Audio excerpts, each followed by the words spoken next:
igasuguseid asju, viskasin magneesiumi tablette sisse, sest pidi ju võtma kõik asjad ära. Ei töödanud ja lõpptulemusel see, et tegin mingi soolalahuse vett, jõin seda mingi pool liitrit ja siis see tõmbas nagu ajutiselt tagasi. Ajutiselt, ta ei tõmmanud täiesti tagasi, aga nii palju, et ma sain uuesti nagu magama jääda. Ja siis on iga 2-3 päeva tagant ja kui see niimoodi öösel 1-2-3 korda üles tõused on ju. See on kurnav. Aga see uni jälle, uni kannatab. Et igasugused peapööritus, iiveldus, seedehäired, unetus, rahutus, värinad, suukuivus, mis hästi huvitav. Vaata, kui sul on ärev, siis biopesad lähevad alati nagu higiseks ja keha nii palju rohkem higistab nii-öelda vedelikku nii-öelda välja.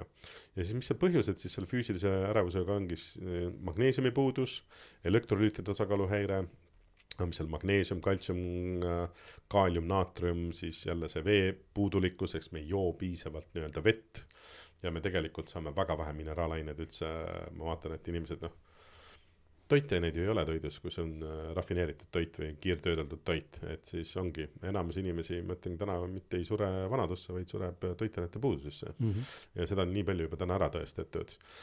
Samamoodi ravimid, stimulandid, me oleme sellest juba kofeiini, alkohol, kunstlikud magusained ja asjad, nendest täna juba mitu korda nii-öelda rääkinud, aga ma ütlen see kofeiin ja sest vaatad ka täna noori üha nooremaks ja nooremaks lähevad ju kofeiini tarbijad.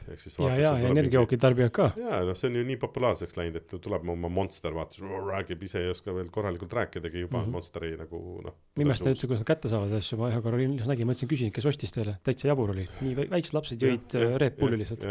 Ja minu meelest see on kogu aeg hullemaks läinud, et see on nagu, kui vanast olid ühed kohad, kus sa said nagu nüüd on põhimõtteliselt igal pool, vahet ei ole, kus sa astud, igal poolt sa vähemasti kohvi ja energiajooki kindlasti, et